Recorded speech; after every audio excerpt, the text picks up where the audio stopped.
বিয়ে করতে না করতেই বউ পাগল হয়ে গেছিস? দেখ দেখ, দোস্ত আমার বউয়ের ছবি ওয়ালপেপারে লাগাইছে। কি ভালোবাসা!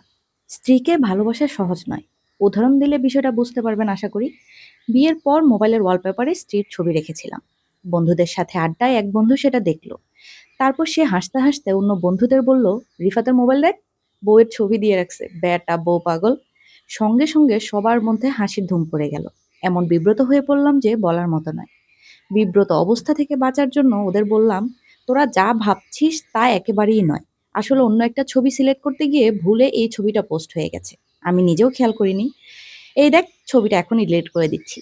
তারপর ওদের দেখিয়ে স্ত্রীর ছবিটা বদলে বন্ধুদের নিয়ে তোলা একটা ছবি মোবাইলের ওয়ালপেপারে দিলাম। এই গেল একটা ঘটনা। আরেকটা ঘটনা বলি। স্ত্রীর পরিশ্রম যেন কম হয় এজন্য মাছ মুরগি কিনলে বাজার থেকে কুটিয়ে আনতাম। স্ত্রীকে রান্নায় সাহায্য করতাম, ছাদে শুকানো কাপড় নিয়ে আসতাম। মা এসব দেখতেন এবং মার চোখ দেখে বুঝতাম তিনি তেমন একটা পছন্দ করছেন না কাজগুলো। তবে তিনি কিছু বলতেন না। কিন্তু যেদিন স্ত্রীর কাপড় ধুলাম সেদিন তিনি আর চুপ থাকতে পারলেন না। কাটা কাটা উচ্চারণে বললেন, বিয়ে করতে না করতেই বউ পাগল হয়ে গেছিস? বউয়ের কষ্ট সহ্য হয় না বুঝি, তাই না? ঘরের এসব কাজ আমরা সারা জীবন করিনি? এমন নয় যে আমি শুধু স্ত্রীকে ঘরের কাজে সাহায্য করি, মাকেও সাহায্য করি। কিন্তু স্ত্রীকে সাহায্য করাটা তিনি কেন যেন নিতে পারতেন না। আমি বউ পাগল। মায়ের কাছ থেকে এই কথাটা গেল খালাদের কাছে, আর খালাদের কাছ থেকে পুরো আত্মীয় মহলে রটে গেল। তারপর থেকে আমার আড়ালে, আমার সামনে, ঘরে কিংবা বাইরে, হয় রেগে নয়তো কটাক্ষ করে আত্মীয়দের মধ্যে কেউ না কেউ বলতো, রিফাত বউয়ের আঁচল ধরে ঘোরে, ও বউ পাগল হয়েছে, পুরুষ হতে পারেনি। যখন তারা এসব বলতো তখন লজ্জায় অপমানে শেষ হয়ে যেতাম। এই লজ্জা এবং অপমান থেকে মুক্তি পাওয়ার জন্য এবং নিজেকে পুরুষ প্রমাণ করার জন্য স্ত্রীকে সাহায্য করা বন্ধ করে দিলাম। আরেকটা ঘটনা বলি। বিয়ের শুরুর দিকে প্রতিদিন অফিসের লাঞ্চের সময় স্ত্রীকে ফোন করতাম। সে খেয়েছে কিনা জানতে চাইতাম। সেও আমাকে ফোন দিত। ফোনের এই কথোপকথন কলিগদের এড়িয়ে করতাম। তবু কি করে যেন এক কলিগ ব্যাপারটা বুঝতে পারল। আর তারপরেই পুরো অফিসে ছড়িয়ে পড়ল, রিফাত সাহেব বউ পাগল। এরপর থেকে আমাকে দেখলে অফিসের সবাই ঠোঁট চিপে হাসতো। কি যে জ্বালাময়ী সেই হাসি! এই হাসির যন্ত্রণা থেকে রক্ষা পাওয়ার জন্য অফিস থেকে স্ত্রীকে ফোন করা বন্ধ করে দিলাম।